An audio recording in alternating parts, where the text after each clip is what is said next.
Ladies and gentlemen, boys and girls, children of all ages, this is the Ed Namrok podcast for Wednesday, September 12th, 2018.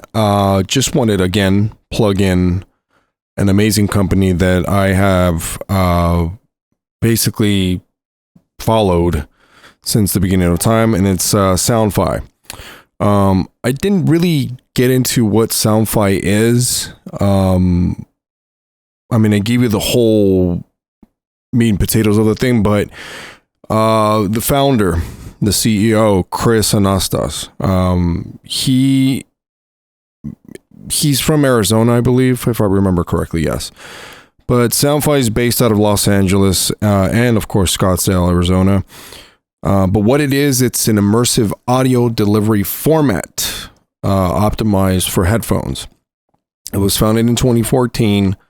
And Soundfi's delivery path is basically through both in-theater and streaming content experiences for customers. So basically, the technology will work on your device with your headphones you currently own. So right now, it's strictly iOS, but it will be available for Android. And what it is, it's the next evolution in immersive entertainment. That's basically what it's about. It's 3D sound for movies delivered through your headphones. And right now, as I'm doing this podcast, they're over in Zurich, Switzerland, doing the Equalizer 2 premiere. And kudos to them. I want to give a shout out to Chris and everyone else, especially my brethren, Joe Cesena. This company is on its way to ultimateness, and I just want to always plug them in because it's an amazing thing to experience. And shout out to Nico as well. And check them out, soundfi.com, SOUNDFI, Soundfi. And let me just get into what today's podcast is about. And it's basically about helping people that don't want to be helped. How do you accomplish that? Well, how does it even get to that point?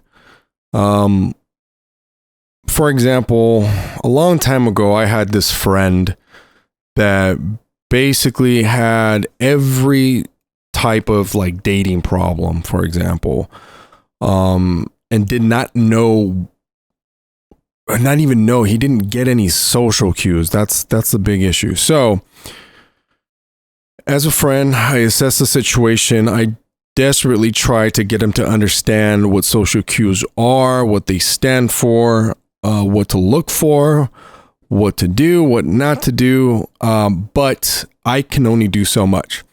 So I decided to help him. Okay. So I took a step back and I told my friend, look, don't come off as a creep. Don't come off too strong.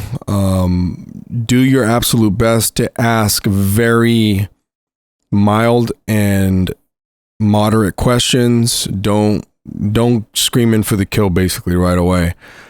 And he basically acted like he listened to me. He incorporated my advice and did the complete contrary when he would go up and try to meet a girl, whether it be at a coffee shop or at a Target. It didn't work. So I felt like I was wasting my time, and then this is repeatedly happening every other week. So I got spent at one point. So this friend I no longer talk to. It's been a long time, but the last time I talked to this person was in 2005, close to 2006. And the reason why I stopped talking to this person is because I was deliberately giving this person the exact same advice over and over. And for what?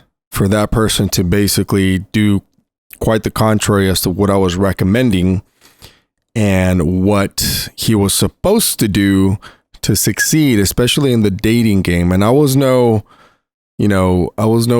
fucking Chuck Woolery, but I knew at least how to hold a conversation. because the art of conversation is something that you're not born with.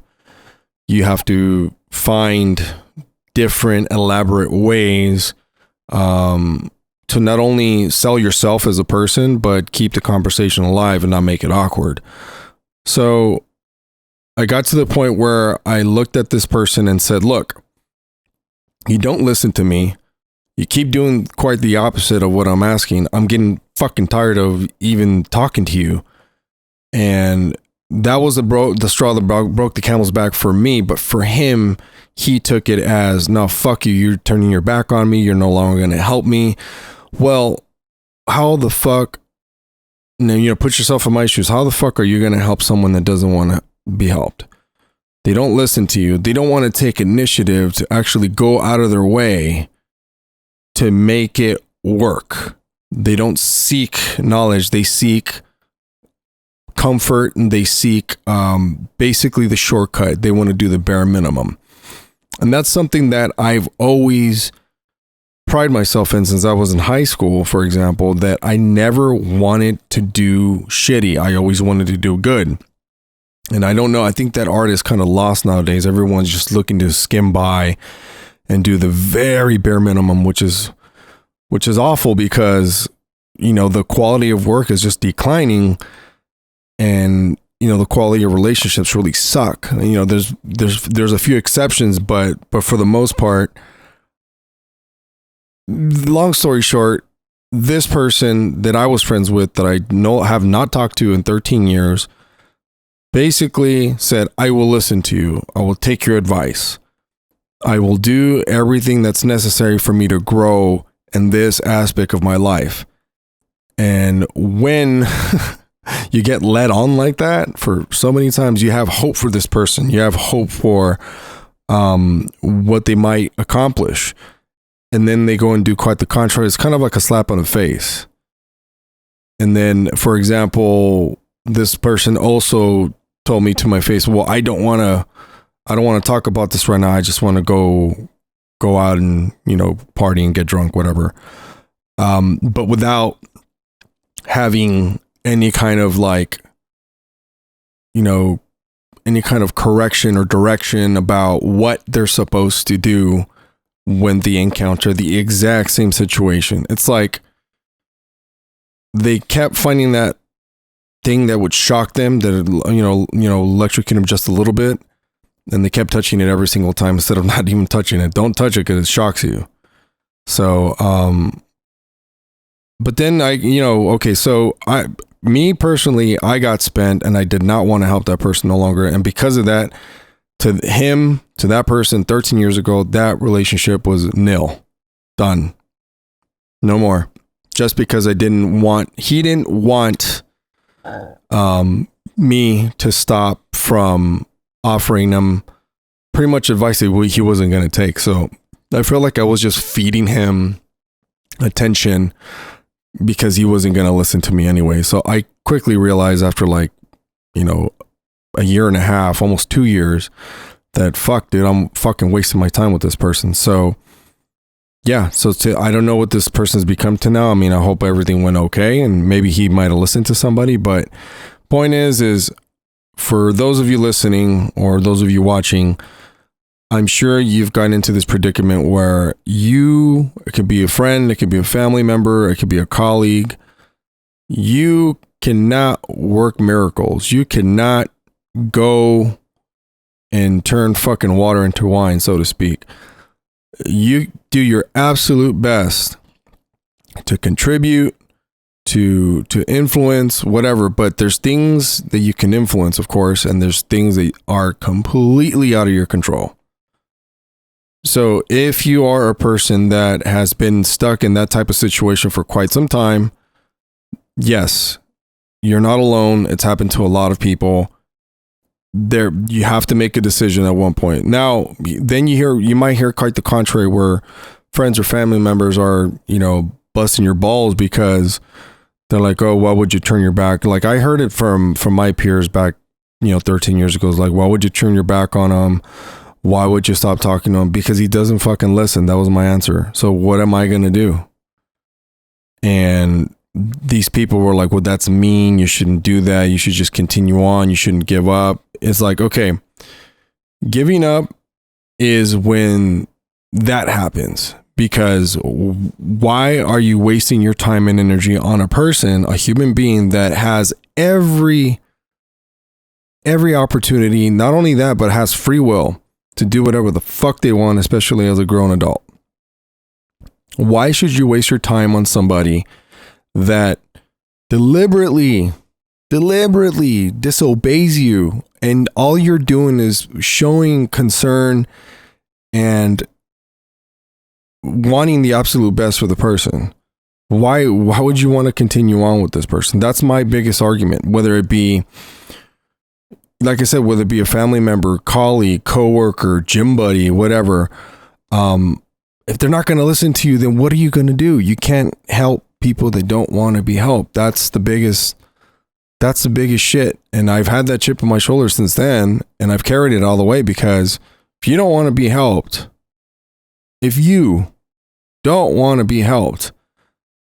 don't expect people to want to help you. And if you do, then I don't know that. I don't get that. So, and here's the other thing is, people like seeing when people help themselves.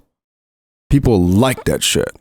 They like it when you help yourself. They like it when you grow. They like it when you continue to help yourself. Why? Because that encourages them to want to help you. I'll say it again.